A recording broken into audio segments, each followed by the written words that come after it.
জানেন তো আসছে শ্যামা মায়ের পূজা। কি গো আসছে না শ্যামা পূজা? তাহলে আজকের আমার আস্বাদন হবে বাবা নিধুমনে কৃষ্ণ কালী। মহাপ্রভু যে নতুন খেলা খেলছে বাবা, যে খেলা কোনোদিন খেলে, যে বসন কোনোদিন পড়েনি, যে ফুলের মালা ভগবান কোনোদিন গলায় দেয়নি, আজকের প্রথম পড়েছে। একেবারে আলাদা ভাব। এতদিন কীর্তন শুনেছেন বাবা, এতদিন ভগবানের আলাদা ভাব ছিল, আর আজকের লীলাটা একেবারে সম্পূর্ণ ভাবটা আলাদা। হরি বল। কিরকম আলাদা আমরা জানবো নবদ্বীপের মাটিতে গিয়ে। আর নবদ্বীপের মাটিতে যদি না যাই মাতালে জানবো কি করে আজকের ভগবান কিসের মালা পড়েছে, পরনে কি পড়েছে, আর কি বা নতুন খেলা খেলছে।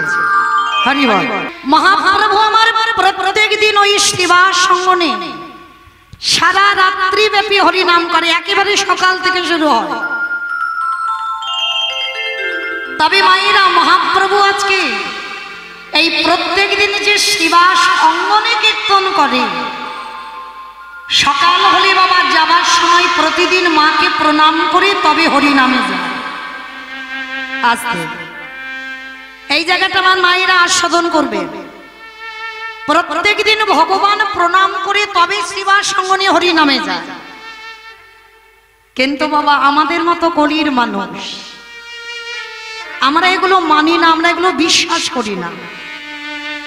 কিন্তু বাবা শুভ কাজে যাওয়ার সময় যে গুরুজনদের পদধূলার কত দাম, কত শক্তি, যারা জানে বাবা তারা মানে। কোন জায়গায় সে কাছাকাছি যাও আর দুদিনের জন্য যাও আর এক সপ্তাহের জন্য যাও, যাওয়ার আগে বাবা গুরুজন যদি সামনে পড়ে তাকে প্রণাম করতে তুমি বাধ্য। যারা শাস্ত্রজ্ঞানী, যারা তত্ত্বজ্ঞানী, যারা এখানে বসেছেন বাবা কিছু বোঝেন, ভগবান কৃষ্ণ তো প্রমাণ দিয়েছে, বারে বারে জগৎকে শিখিয়েছে, রে জগৎ যেখানে যাস না কেন আগে গুরুজনদের প্রণাম করি তবে যা। বাবা দেয়নি প্রমাণ? একবার ভালো করে ভেবে দেখেন তো। ভাগবত বলছেন একাদশং ব্রজেশং দ্বাদশং মথুরাপুরী ত্রয়োদশং পাণ্ডবী সেনা 89 দ্বারকাপুরী। 1 থেকে 11 বছর লীলা বৃন্দাবন, 12 বছর লীলা মথুরা, 13 বছর লীলা কুরুক্ষেত্র, আর 89 বছর লীলা দ্বারকা লীলা। তাহলে বাবা টোটাল ভগবানের বয়সটা কত হলো? 11, 12, 13, 89। কি বাবা গণনা চলছে? 125। বাহ, 125। আমি বলছি না, মৌমিতার কথা না, ভাগবতের কথা। ভগবানের টোটাল বয়স হলো 125 বছর। তাহলে বাবা এই জায়গায় কি আপনারা মনে মনে ভাবছেন না যে ভগবান কৃষ্ণ পঞ্চ পাণ্ডবদের সঙ্গে 13 বছর ছিল, কি দরকার ছিল বাবা শত্রুদের পদধূলা নেবার? যার সঙ্গে কৃষ্ণ রয় তাদের কি অপমৃত্যু হয়? তাহলে কি প্রয়োজন ছিল ওই বড় মা গান্ধারীর পদধূলা নিয়ে তবে যুদ্ধক্ষেত্রে যাওয়া? যুধিষ্ঠির বারবার বলেছিল কৃষ্ণ কৃষ্ণ ক্ষণকাল বিলম্ব করো, আমি তো যুদ্ধে যাব, কিন্তু যাবার আগে কৃষ্ণ আমার একটা নিবেদন, একবার আমি আমার বড় মার কাছে যাব। ভগবান হাসি আর বলে আচ্ছা দাদা তুমি বড় মার কাছে কেন যেতে চাও? কৃষ্ণ বড় মার কাছে আমি এই জন্য যাব, আমি তো যুদ্ধে যাব, আমার মনে বড্ড ভয়, আমি যদি কোনোদিন আর ফিরে না আসি। মায়েরা এই জায়গাটা একটু বুঝবে, ভক্ত যদি হয়েছ আগে নত হতে শেখো, আগে নত হতে জানলে বাবা তবে কৃপা হবে। কারণ ভগবানকে তো অহংকারে বাঁধা যায় না। বাঁধা যদি যেত তাহলে ওই কার্তিক মাসে দামোদর মাসে মা যশোদা গোপালকে দড়ি দিয়ে বাঁধত না। মা তো বুঝতে পারিনি তার ঘরে কে বেঁধেছিল গোপালকে, কিন্তু বাবা বাঁধলে কি হবে, ওই 2 আঙুল করে দড়ি কম পড়ে যাচ্ছে। আচ্ছা বাবা, এত হাত থাকতে এত আঙুল থাকতে 2 আঙুল কম হলো কেন? এটাই তো তথ্য। এই 2 আঙুল কম হলো বাবা, একটা হলো ভক্তি আর একটা হলো ভগবানের করুণা। হরি বল, হরি বল, হরি বল, হরি বল। ভক্তের ভক্তি যত ঊর্ধ্বগামী হবে, ভগবানের কৃপা তত নিম্নগামী হবে। তুমি ডেকে যাও, তুমি কেঁদে যাও, একবার নয়ন জলে বুক ভাসিয়ে দেখো, একদিন না একদিন তার করুণার বাড়ি তোমার কাছে এসে যাবে। তাহলে ভগবানকে বাঁধতে গেলে বাবা আগে চাই ভক্তির ডরি, ভক্তি না হলে তারে বাঁধা যায় না। তো আজকের যুধিষ্ঠির বলছে, কৃষ্ণ আমি জানি তুই আমার কাছে আছিস, আমার অপমৃত্যু হবে না, কিন্তু কৃষ্ণ আমার মনে ভয়, যদি আমি ফিরে না আসি। ভাবেন বাবা, এত বড় ভক্ত, যে ধর্মপুত্র, যে সদাই ধর্মের পথে আছে, একাই গিয়েছিল সশরীরে স্বর্গে, আর কেউ যেতে পারেনি। শুধু বাবা একটুখানি কথার জন্য ওই অশ্বত্থামা হতবাণী ইহা আমি সত্য জানি, ইতিগজ পড়ে গেল রণে, এইটুকু কথার জন্য একটুখানির জন্য বাবা নরক দেখতে হয়েছিল, কিন্তু নরক যন্ত্রণা পাইনি, একা গিয়েছিল যুধিষ্ঠির সশরীরে স্বর্গে। কত ধার্মিক সেই ধর্মপুত্র বলছে, কৃষ্ণ আমার মনে বড্ড ভয়, আমি যদি কোনোদিন আর ফিরে না আসি, আমার বড় মাত্র পদধূলা নেওয়া হবে। কৃষ্ণ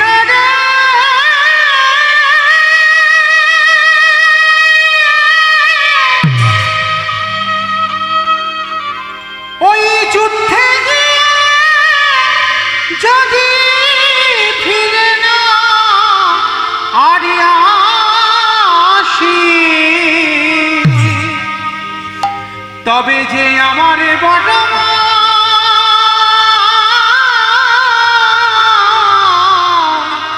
চরণে ধুলা নেওয়া হবে। কৃষ্ণ একটু দাঁড়া ভাই, আমি প্রণাম করে আমি তোর সঙ্গে যুদ্ধে যাব। ঠিক আছে, ভগবান বলল যাও দাদা, তুমি দেরি করবে না, প্রণাম করে তুমি চলে আসো। আসতে মায়েরা, আপনারা তো মা, আমিও একটা মা। ছেলের মঙ্গল আর অমঙ্গল প্রথমে কার মন বোঝে গো? এই মা। যে আজ আমার ছেলের ভালো হবে না, আজ আমার ছেলের মন্দ হবে। গান্ধারী 100 পুত্রের জননী, সেই গান্ধারী কাঁদছে, কৃষ্ণ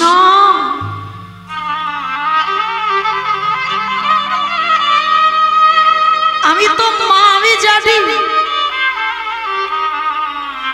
আমার 100টা ছেলে যুদ্ধে যাবে আর কেউ ঘরে আসবে। আমি জানি কৃষ্ণ, কিন্তু মা তো মনটা মানে না, বড় কষ্ট। কেন করলি না আমার একটা ছেলেকে ভালো? কৃষ্ণ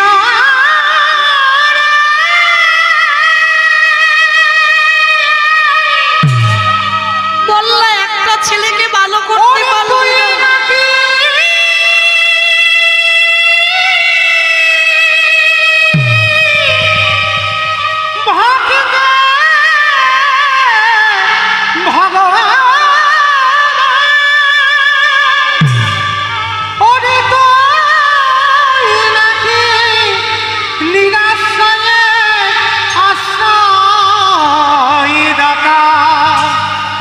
কৃষ্ণ রে নেতাই গৌরী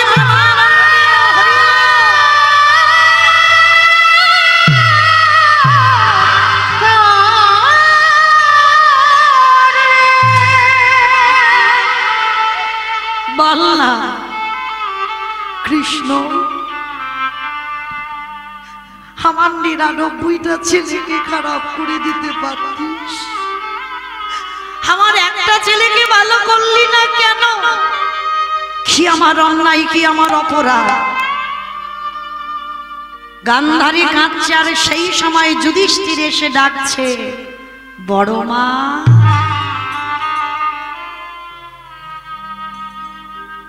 বড় মা কে কে আমায় বড় মা বলে ডাকলো? কৌতুক কোনদিন আমায় এমন করে ডাকিনি কে? পিছনে তাকিয়ে দেখে না যুধিষ্ঠির দাঁড়িয়ে আছে। গান্ধারী তাড়াতাড়ি করে চোখের জল মুছে ফেলে বলল, কি যা, কেন এসেছিস? কেন এসেছিস? দেখতে এসেছিস আমি তোর বড় মা কত সুখে আছি? বল কি চাস?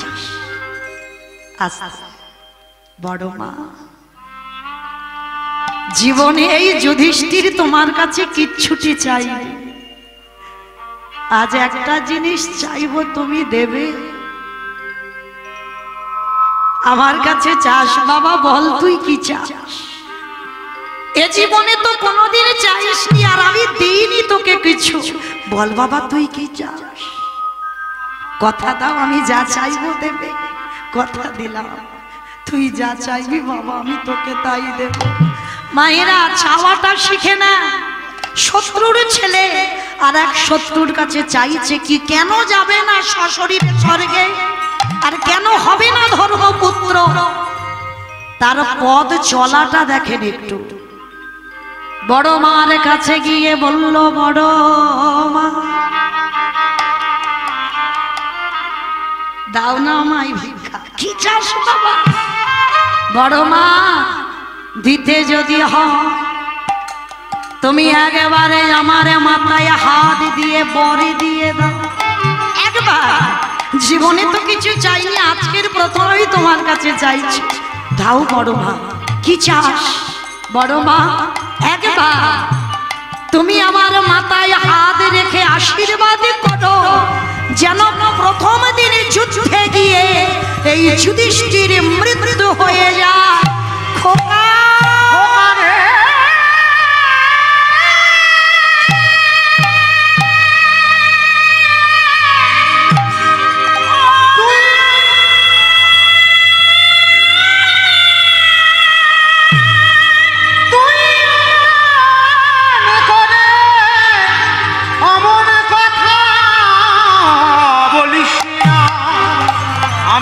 পারব না এইবার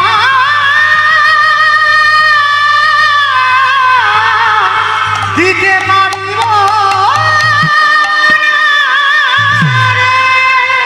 চমকে উঠেছে গান্ধারী। চুপ বলিস না বাবা, এই কথা বলিস না। আমি তোর বড় মা, তোর মাথায় হাত দিয়ে বলবো কালকেই যুদ্ধে তোর মরণ হোক। পারবো না বাবা, আমি বলতে পারবো না। কেন পারবে না? কেন পারবে না? তুমি তো ঠাকুরের কাছে মানত করো কবে পাণ্ডবরা মরবে। তুমি তো মানত করো এদের মৃত্যু কবে হবে। তাহলে আজকের কেন তোমার হৃদয় কাঁপছে? আজকের কেন তুমি আশীর্বাদ দিতে পারবে না যে যুদ্ধে ওরা 5 জনেই মরে যায়? গান্ধারী প্রশ্ন করেছিল, আচ্ছা যুধিষ্ঠির একটা কথা বলবো বাবা তোকে, বলো বাবা, তুই আমার কাছে মৃত্যু কামনা কেন করছিস? বড় না, তুমি বুঝবে না। বড় দাদা বেঁচে থাকলে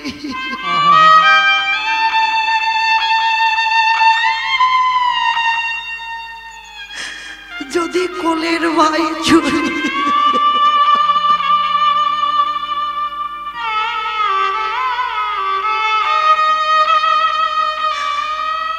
ভাই হারানোর যে কত জ্বালা,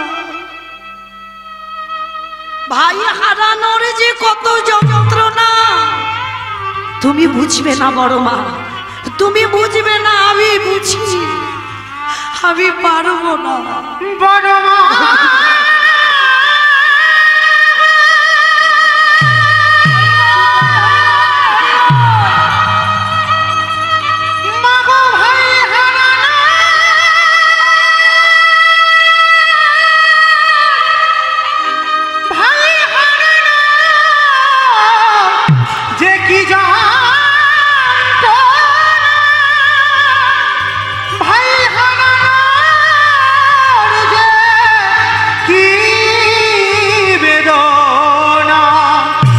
তো জানো না ভগবান মা,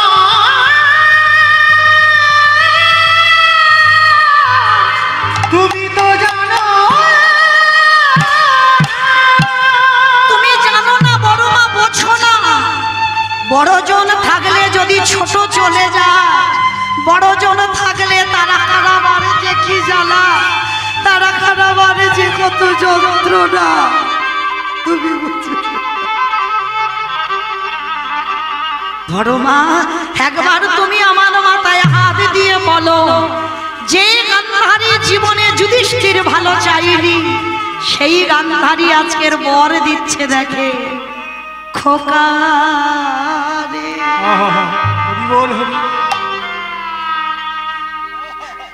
জীবনে তোর ভালো চাইনি,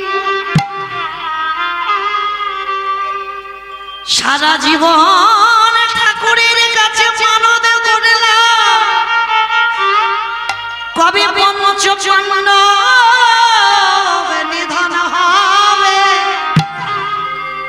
কিন্তু বুঝি যে বাবা, যাদের সঙ্গে কৃষ্ণ থাকে তাদের তো কোনোদিন পরাজয় হয় না।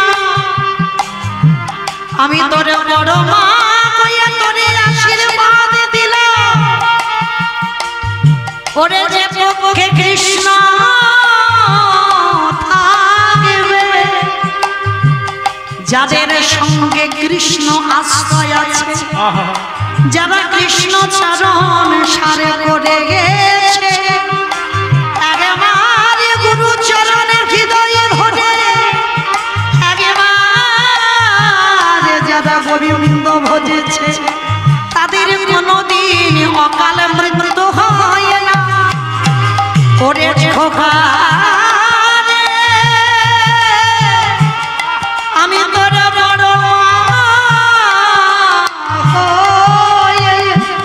আমি তোকে বরে দিলাম, যথা ধর্ম তথা অধর্মের হবে খাও, ওরে যে পক্ষে কৃষ্ণ থাকবে তারা জয়ী হয়ে ফিরে ওরে খোকা রে,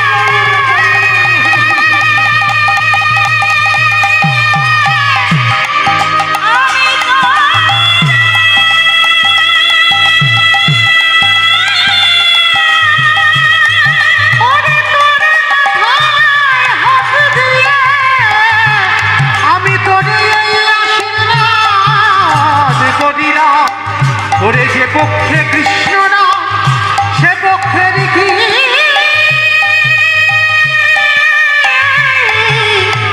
অপমৃত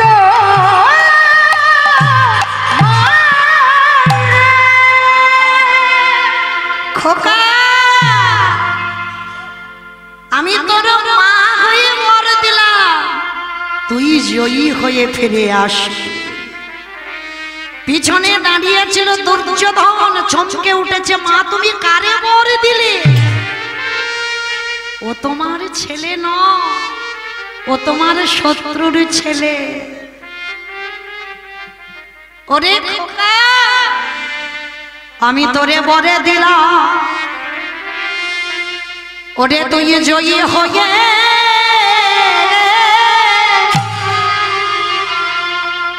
ঘরে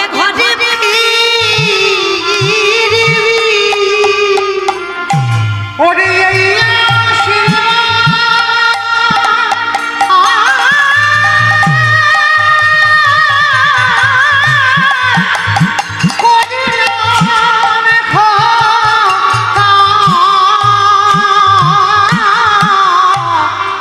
ও তুই জয়ী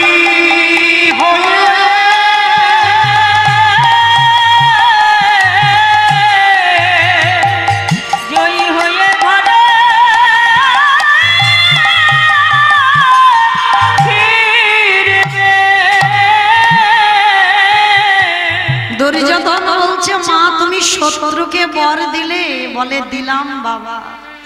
পারবি না, পারবি না ওই রণক্ষেত্রে গিয়ে জয়ী হতে বাবা। আমি তোর মা বলছি তুই বন্ধ কর যুদ্ধ, কিন্তু করলো না বাবা, যুদ্ধ বন্ধ। আর মায়ের কথা না শুনে গেল বলে ধ্বংস হয়ে গেল।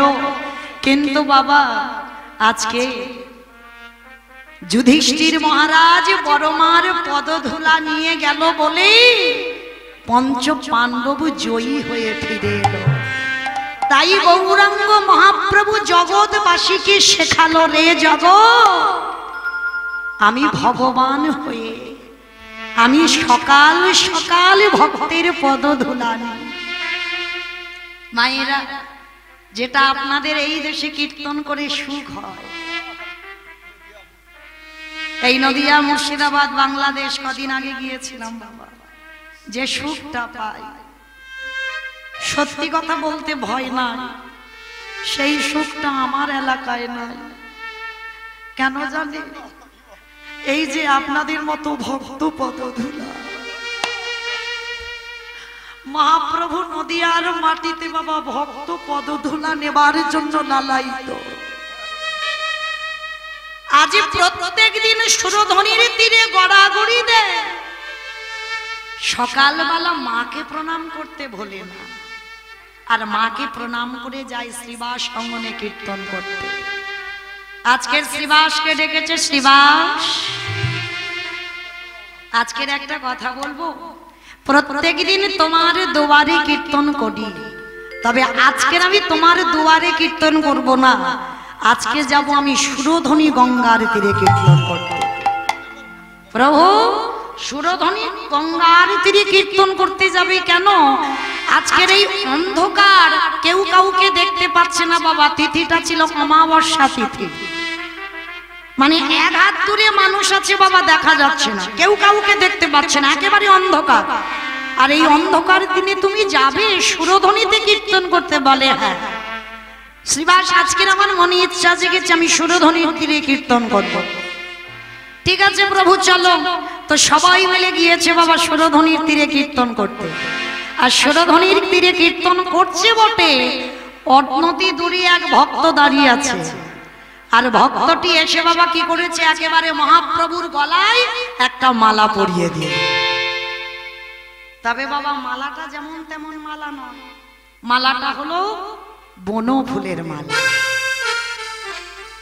আজকের মহাপ্রভু সেই বন ফুলের মালাটা গলায় পরে হরিনাম করছে। ভুজ যোগ বলি গোরা নাচি নাচি রা, ভুজ যোগ বলি নাচি নাচি রা, ভুজ যোগ বলি গোরা নাচি নাচি রা,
আরে জাদু নয় আস্তে, যে গেঁথেছে তার হাতের জাদু।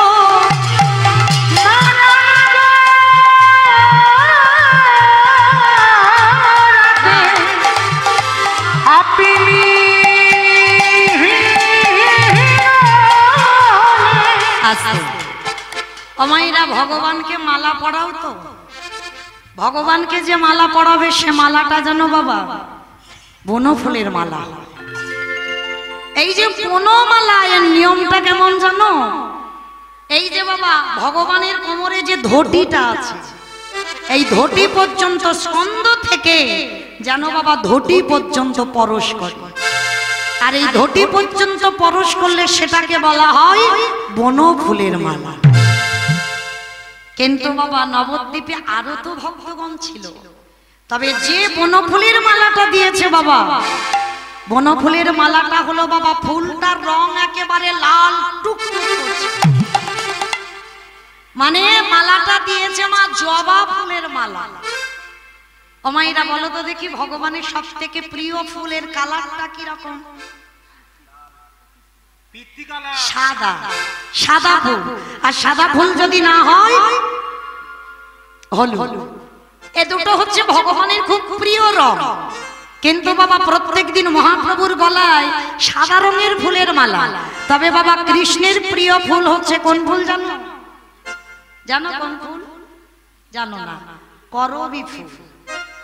ভগবানের সব থেকে পূজায় লাগে সব থেকে প্রিয় ফুল, যে যাই ফুল দিয়ে পূজা করো না কেন ভগবানের প্রিয় ফুল হলো বাবা করবী ফুল। আর এই করবী ফুল যদি প্রতিনিয়ত তার চরণে দেওয়া যায় ভগবান বড় সন্তুষ্ট হয়ে যায়, কারণ ওইটা হলো ভগবানের খুব প্রিয়। তা আজকের বাবা করবী ফুলের মালা দেয়নি মহাপ্রভুর গলা, দিয়েছে মা জবা ফুলের মালা। আর যে ভক্তটি জবা ফুলের মালাটা দিল, ভক্তটি কোথায় বাড়ি আর ভক্তটি বাক্যে? বাবা এতদিন আপনারা শুনেছেন শ্রীবাসের কথা, অদ্বৈত আচার্যের কথা, নিত্যানন্দ, ব্রহ্মেশ্বর, কালাকৃষ্ণ দাস, চন্দ্রশেখর, আরো ভক্ত আছে বাবা, এতদিন শুনেছেন। তবে আজকে যে ভক্তটি মহাপ্রভুর গলায় জবা ফুলের মালা দিল, ভক্তটি অন্য কেউ নয়, নবদ্বীপের বাস, যার নাম হলো কৃষ্ণানন্দ আগমবাগীশ। এই ভক্তটির নাম হলো বাবা কৃষ্ণানন্দ আগমবাগীশ। এই ভক্তটি আর নিমাই এরা দুই বন্ধু ছিল বাবা, ভালো করে আস্বাদন করে, কারণ আজে বাজে কথা তো বললে হবে না, যেহেতু আজকের আমার লীলাটা একটু অন্য ধরনের, সেহেতু বাবা সেই লীলার তো কথা কিঞ্চিত বলতে হবে, দরকার। আজকে এই যে বাবা জবা ফুলের মালাটা দিল কৃষ্ণানন্দ, আর কৃষ্ণানন্দ আর আমাদের নিমাই পণ্ডিত এরা দুজনে হচ্ছে বন্ধু। নবদ্বীপের টোলে পড়াশোনা করত, তা পড়াশোনা করে যখন বড় হলো বাবা, নিমাই পণ্ডিত আমাদের বৈষ্ণব শাস্ত্র নিয়ে পড়াশোনা করলো, আর কৃষ্ণানন্দ আগমবাগীশ কাশী ধামে নিয়েই ওই ভক্তটি বাবা তন্ত্র সাধনা আস্বাদন, তন্ত্র সাধনা করেছে, মানে মায়ের উপাসনা। নিমাই হলো বৈষ্ণব সাধনা করলেন, আর কৃষ্ণানন্দ করেছিল বাবা মায়ের সাধনা। আর মায়ের সাধনা করতে গিয়ে নবদ্বীপ ত্যাগ করে বাবা কৃষ্ণানন্দ চলে গিয়েছিল কোথায় না কাশীধাম। ওই কাশীধামে গিয়ে প্রতিনিয়ত কৃষ্ণানন্দ কি করত? মায়ের আরাধনা করত। কিন্তু বাবা একদিন কৃষ্ণানন্দ রাতের অন্ধকারে মায়ের যে রূপ দেখে আর জগতে যে রূপ দেখা যায় এই রূপের সঙ্গে বাবা মেলাতে পারছে না। একদিন আমার মায়ের সামনে প্রশ্ন করলেন কৃষ্ণানন্দ, মা আমি স্বপ্নে একরকম দেখি আর আমি যে গ্রন্থি একরকম পাই, ও মামা বল না মা তোর প্রকৃত রূপটা কোনটা? আমি কোথায় গেলে আমি তোমার প্রকৃত রূপটা খুঁজে পাবো? তখনই আমার ওই জগৎজননী মা কৃষ্ণানন্দকে বলেছিল, কৃষ্ণানন্দ যাও, তুমি চলে যাও নবদ্বীপে সুরধনী গঙ্গার তীরে, আর সুরধনী গঙ্গার তীরে গিয়ে ভোর ভোর স্নান করে বাবা যখন সুরধনী গঙ্গা থেকে আসবে, আর প্রথমে তুমি যে মূর্তি দর্শন করবে সেই মূর্তি হলো আমার প্রকৃত মূর্তি। বাবা মনে রাখবেন, এখন তো মায়ের পরনে বসন দেওয়া হয়, কিন্তু না, প্রথম মায়ের সৃষ্টি করেছিল মায়ের কিন্তু কোনো বসন না। মা হলো দিগম্বরী, মায়ের শরীরে কোনো বসন নাই। কিন্তু বাবা এই নিয়ে বিতর্ক হয়। যারা কালী মায়ের সাধক তারা বলে আমাদের মা বড়, আর যারা বৈষ্ণব আশ্রয় করেছে, যারা কৃষ্ণ মন্ত্রে দীক্ষিত, তারা বলে বাবা আমাদের কৃষ্ণ বড়। আপনারা কি বলেন, কালী বড় না কৃষ্ণ বড়? এই নিয়ে বাবা অনেকের মধ্যে বাবা মতভেদ হয়। অনেকে বলে কালী বড়, অনেকে বলে কৃষ্ণ বড়। কিন্তু এই মতভেদে আসতে গেলে বাবা কুল কিনারা পাবেন না। কিরকম? আচ্ছা বলেন তো, গাছ আগে না বীজ আগে? পারবেন? হ্যাঁ, পারবেন না, বলতে পারবেন না। কারণ বাবা বীজটা যে এলো, গাছ যদি না থাকতো বীজ হতো না, আবার বীজ যদি না হতো আবার গাছ হতো না। এর যদি আমরা সমাধান করতে চাই, আমরা সমাধান পাবো না। তাহলে এই যে কালী কৃষ্ণ, এর যে এদের ভেদাভেদ করতে গেলে বাবা পারবে না কেউ। কারণ আমার জগৎ জননী মা হলো শক্তি, আর ভগবান হলেন শক্তি মা। শক্তি, এই শক্তি বস্তুটা বাবা পরনে কিছু থাকে না, ভগবান তাকে আভরণ দেন। তাহলে শক্তি হলো মা, ভগবান হলো শক্তিমান। শক্তিকে আভরণ করে রেখেছে, কিন্তু বাবা এর ভেদাভেদ আমরা কেউ করতে পারবো না। যেমন দুজন দুজনের পরিপূরক, যেমন শক্তিমানকে শক্তি চাই আর শক্তিকেও শক্তিমান চাই। যেমন বাবা আমাদের এই কারেন্ট যদি না দিত, তাহলে এত এই যে মাইকের আওয়াজ, এই যে এত হ্যালোজিনের লাইট, এত টিউবলাইট, এত পাখায় আরামে বসে আছেন, পারতেন যদি শক্তি না আসতো? শক্তি আছে বলে, যেমন আপনাদের হাত পায়েতে শক্তি আছে বলে তবে মৌমিতার কীর্তন শুনতে এসেছেন, কানে শ্রবণ শক্তি আছে বলে তবে শুনতে পাচ্ছেন, নয়নে দেখার শক্তি আছে বলে তবে দেখতে পাচ্ছেন। তাহলে শক্তি যদি না থাকে বাবা, তাহলে শক্তি মানকে দেখবেন কি করে? তাহলে কালী কৃষ্ণকে বাবা ভেদাভেদ করতে গেলে এর বিচার আমরা খুঁজে পাবো না। তো এইবার কৃষ্ণানন্দ মনে মনে চিন্তা করছে, মা তোর প্রকৃত রূপটা কই? জগতে অনেক রকমের রূপ দেখা যায়, কিন্তু প্রকৃত রূপ তো আমি পাই না, প্রকৃত রূপটা কই? মা বলল, যা সুরধনী গঙ্গার তীরে স্নান করে সকালবেলা উঠবি, আর সকালবেলা উঠে বাবা যাকে তুই প্রথম দেখতে পাবি সেইটা হবে আমার প্রকৃত রূপ। মায়েরা ভালো করে মন দিয়ে শুনবেন, মায়ের প্রকৃত রূপ কোনটা। এইবার কাশীধাম থেকে কৃষ্ণানন্দ আগম বাগিস চলে এলো নবদ্বীপে। নবদ্বীপে সুরধনী গঙ্গা স্নান করেছে আস্তে। আর মায়েরা এখনকার কথা কিন্তু বলছি না আমি, বহুদিন আগেকার কথা। তখন আমাদের গায়ে যেমন জামা আছে, তখনকার মায়েদের ছিল না। ছিল কি? শুধু শাড়ি পরতো। আর এখন আমাদের মতো মেয়েদের বাবা ঘুম ভাঙতো সকাল 8টা বেজে যাচ্ছে। আর আগেকার দিনের মায়েরা ভোরবেলা ঘুম ভাঙতো, মানে একেবারে 4টে, 4:30 ঘুম ভেঙে যেত। আর ঘুম ভেঙে কি করতো মায়েরা? সংসারের কর্ম করতো, তাই না?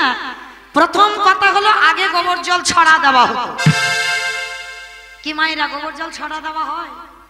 বলে দু শ্বেত পাথরের ঘর আছে, এখন একটু ফিনাইল দিলে ভালো হয়। কিন্তু না, একটুখানি হলেও যত শ্বেত পাথরের ঘর করো না কেন, দুয়ারেতে মা একটু অন্তত গোবর জল ছড়া দিও। কারণ গোবরে তো মা লক্ষ্মী বাস করে। হ্যাঁ, ওই জন্য আমাদের নিয়ম প্রত্যেক দিন প্রভাতকালে ভোরবেলা উঠে একটু গোবর জল ছড়া দেওয়া। তা আগেকার দিনের মা, তা এক মা কি করেছে নবদ্বীপে, মায়েরা সংসারী মা তো অনেক গরু বাছুর আছে, বেশ করে গোময় মানে গরুর গোবর বেশ করে মারিয়ে একেবারে ভোরবেলা মা একেবারে কনকনে ঠান্ডা, আর ওই ঠান্ডার সময় একটু গোবরের হাতে করে নিয়ে আর ভোর ভোর মা আমার ওই দেওয়ালে গোবর দিচ্ছে। আর কৃষ্ণানন্দ আগম বাইশ মায়েরা, উনি তো মায়ের সাধক, তা স্নান করেছে। স্নান করে মা আদেশ দিয়েছে, যাকে প্রথম দেখবি সেইটা হবে আমার প্রকৃত রূপ। তা কৃষ্ণানন্দ স্নান করে যাচ্ছে, মনে মনে আনন্দে গান গাইতে গাইতে যাচ্ছে, শ্যামা মাকে আমার কালো রে শ্যামা মাকে আমার কালো শ্যামা মাকে কালো রে শ্যামা মাকে কালো লোকে বলে কালী কালো ওই লোকে আদি কালো আমার মনে তো বলে না কালো রে শ্যামা মাকে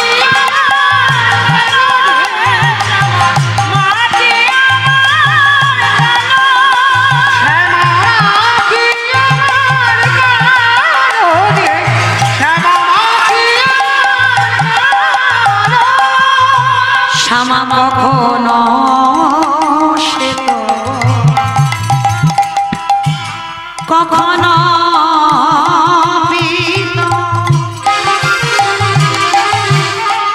মা কখনো নীল লোহিত রে শ্যামা কখনো সে তো কখনো পিত মা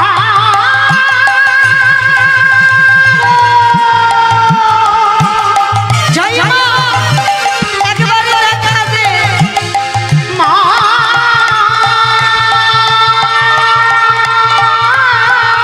গো, মা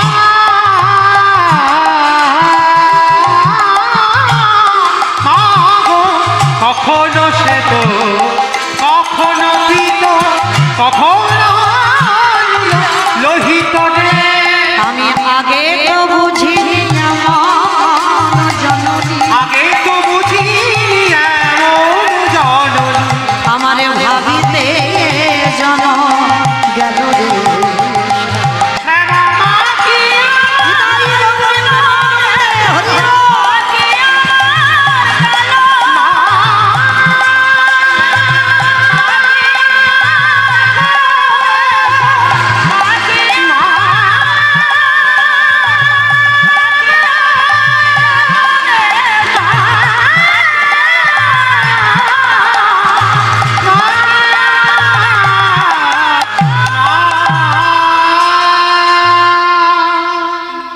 ওই নবদ্বীপের মা হাতে গোবরটা নিয়ে বাবা সবে মাত্রই দেওয়ালে দিতে যাবে এমন সময় কৃষ্ণানন্দ আগমবাগীশ যেই সামনে এসে গেল মায়ের গায়ে কোনো বসই ব্লাউজ আমরা যেমন জামা পরি তেমন ছিল না, শুধু কাপড়টা পরা ছিল। আর ওই কৃষ্ণানন্দকে দর্শন করে মায়ের অঙ্গ থেকে বসনটা খুলে পড়ে গেল। আর যেই না বসনটা খুলে পড়ে গেল না, কৃষ্ণানন্দকে দর্শন করে সবে মাত্র মা আমার ওই গোবরটা দিতে যাবে, আর কৃষ্ণানন্দকে দেখে জিহ্বাটা একেবারে জিহ্বাটা বাহির করে দিয়েছে। কৃষ্ণানন্দ চমকে উঠেছে, মা মা আমি পেয়েছি, আমি পেয়েছি তোর প্রকৃত রূপ। আমি যে রূপ প্রতিনিয়ত স্বপ্নে দর্শন পাই সে রূপ আমি লোকালয়ে দেখতে পাই না, আজকের পেয়েছি মা আমি তোর প্রকৃত রূপ। আমি আজই যাব, আজই গিয়ে আমি তোর ওই মূর্তি স্থাপন করব। ওই যে মায়ের পরনের বসনটা খুলে গেল, হাতে ছিল একটা গোবরের ডালা, আর ওই একটুখানি গোবর কেটে নিয়ে দেওয়ালে দিতে যাবে। ঠিক তেমনি ভাবে কৃষ্ণানন্দ বাড়িতে ফিরে গিয়ে বাবা ওই গোময়েরটা উল্টে দিয়েছে, উল্টে দিয়ে বাবা রক্ত বীজের মাথা করে দিয়েছে। আর ওই যে হাতে এক টুকরো গোবর নিয়ে দেওয়ালে দিয়েছিল সেইটা মনে মনে একটা খাড়া খড়গ করে দিয়েছে। পরনে কোনো বসন নাই, মাথার কেশটা এলিয়ে দিয়েছে, জিহ্বাটা বাহির করে দিয়েছে, ওই মূর্তি প্রতিষ্ঠা করে দিল। কোথায়? নবদ্বীপের মাটিতে আজও কৃষ্ণানন্দের তৈরি কথা মূর্তি পূজা পায়। যে জায়গাটার নাম হলো বাবা নবদ্বীপের পোড়ামাতলা। ওই পোড়ামাতলায় যে মায়ের মূর্তি পূজা সাধনা পূজা করা হয় ওইটা হলো কৃষ্ণানন্দ মানে নিমাই পণ্ডিতের বন্ধু কৃষ্ণানন্দের তৈরি করা মূর্তি। তো বাবা আজকের কৃষ্ণানন্দ মায়ের জন্য জবা ফুলের মালা করেছে, আর মালা করে বাবা নবদ্বীপে কৃষ্ণানন্দ খবর পেয়েছে যে যেই কৃষ্ণ সেই কালী। খবরটা গিয়েছে কৃষ্ণানন্দের কানে, তা যেই কৃষ্ণ সেই তো কলিকালে গৌর হয়েছে বাবা, এটা কৃষ্ণানন্দ জানে। তাহলে কৃষ্ণ যদি গৌর হয় আর ওই নিমাই পণ্ডিত তো আমার বন্ধু, তাহলে যাক আজকের যেই গৌর সেই যদি কালী হয় তাহলে আজকের আমি মালাটা আমার মাকে পরাবো। আজকে আমি আমার বন্ধু আমি আমার নিমাই পণ্ডিতকে পড়াবো।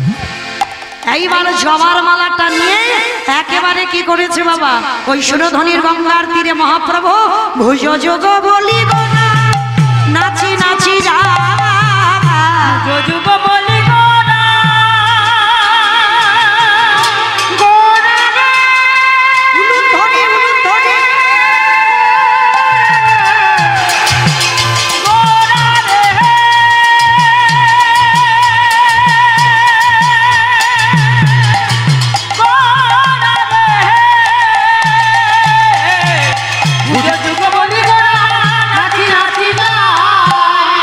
জবা ফুলের মালাটা নিয়ে আমার মহাপ্রভুর গলায় দিয়েছে। আর বাবা যেই না জবার মালাটা পড়েছে আর কি নিমাই পণ্ডিত আছে? নিমাইয়ের ভাবটা কি হয়েছে গো? আজ শ্যামাকালী ভাবে গোদা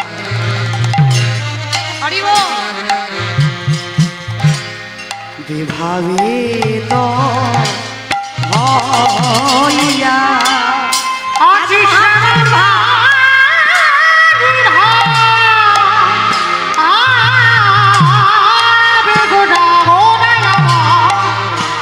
বিভাবিত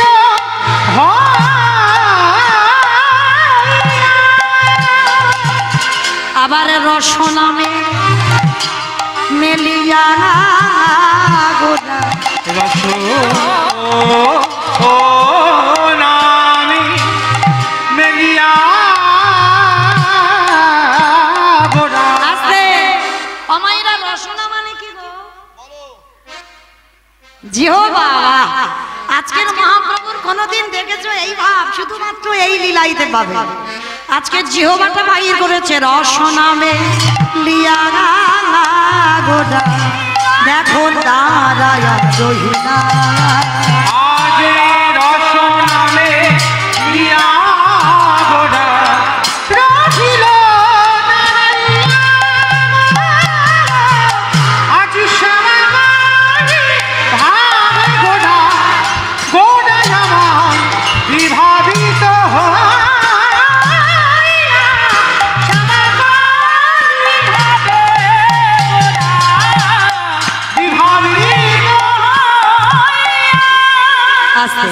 ভক্তগণ সবাই দাঁড়িয়ে লক্ষ্য করলেন, চমকে উঠলেন। একই মহাপ্রভুর এটা কি ভাব? আজকের এইভাবে কালী মূর্তি ধারণ করে সুরধ্বনি গঙ্গার তীরে দাঁড়িয়েছে। এই রূপ যদি ভক্তরা সবাই দেখে পেলে তাহলে তো আমার নিমাইকে কেউ আর নিমাই বলবে না, আমার নিমাইকে তো সবাই মা বলে ডাকবে। হরি বল। মায়েরা মনে রাখবে যার যেমন ভাব ঠিক তারই তেমনই লাভ। তাহলে চলেন একবার দেখি আসি মহাপ্রভুর ভাবটা কেমন। চলে আজ নদীগা উদয়গিরি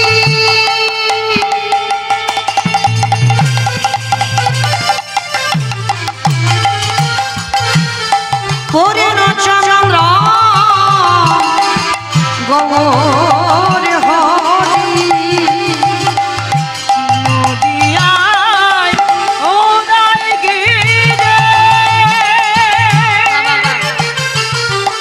আস্তে আমায় একটা কথা বলি, আমার চিনতে অসুবিধা হচ্ছে না তো? চিনতে পারছেন সবাই? বাহ। তাহলে ওই যে চেনাওয়ালা ভুল একেবারে যেন করিমপুরের কাছাকাছির মানুষ, তাই না? তাহলে বাবা আপনাদের সঙ্গে তো আমার রিহার্সাল দেওয়া আছে। কীর্তন শুনতে গেলে তিনটে বস্তু দরকার, শঙ্খধ্বনি, উলুধ্বনি, আর যাদের যাদের হাত আছে, যাদের নাই বলবো না, প্রেম সে আত্মনিবেদন। কই দেখি একটু উলুধ্বনি দেন না দেখি একবার। আজ নদীগা উদয়গিরি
কৃপা করি হইল